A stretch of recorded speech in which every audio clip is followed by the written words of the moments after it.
Hello, we're at the next part of our journey, and it seems really cool. We are basically done. As you can see, I switched over to a new spatula because we're going to need still need those extra amount of stuff. We're going to move our steak over to here to have the transport be a little bit easier and have all the juices basically go right through. I'm going to put it up like this. And as you can see, everything is golden brown. The carrots are soft to the touch. Very easy to pick up.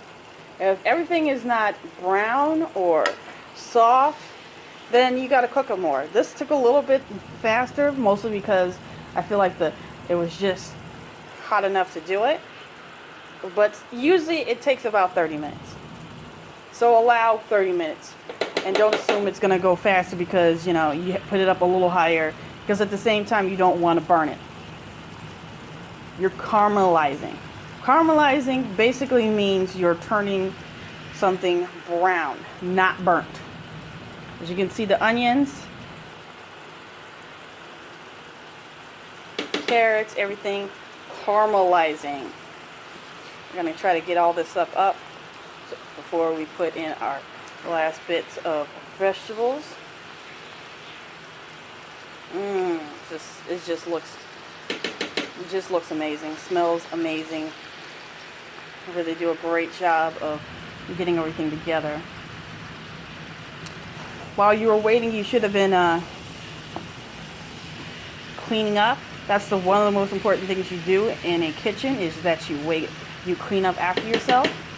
Because at the end of the day, if you wait until the end, you got to clean this because you can't cook anything else because of the soy sauce in here unless you want soy sauce with your eggs the next day or anything else that you put in.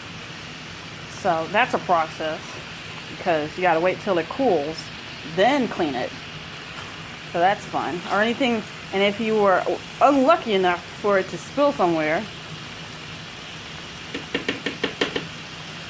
then oh boy, it's a journey you have here. Real journey here. And then the last bit. Don't worry if you missed a couple things because, as long as you got the majority of it, then it's fine.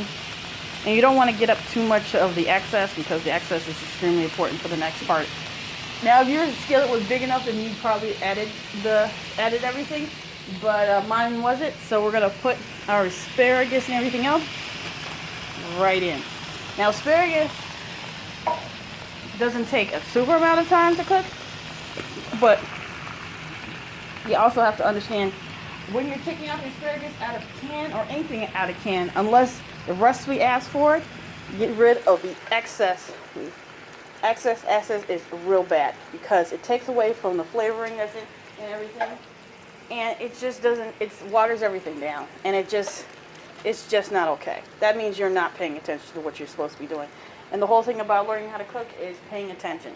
Now, the cans are going to recycle, of course. And we're just going to move everything around here a little bit. The good and bad thing about canned asparagus is that they last a long time. That's the good part about this. Yep. The only problem about it is that canned asparagus kind of mushes together. So if you have the lucky enough thing to same day get the asparagus, or even some people really don't like asparagus, so you could just skip that part and just cook the mushrooms. But yeah, I'm just moving everything around, making sure everything is put together. And just like before, we are moving everything around.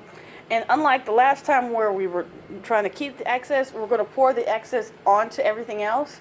And basically, when you pick up a steak, you're getting a handful of the vegetables and stuff, and you're making it into a full meal. So we're going to cook this up. I'm going to use this as a way to kind of move everything around a little bit easier. Because it's really important that everything comes together like a well-oiled machine. And we're going to cook this less than 30 minutes, probably about 20 minutes. I'm going to come back with another video, and we're gonna see me taking it out and a finished result of everything put together. Alright? So I'll talk to you guys later. Alright. Bye.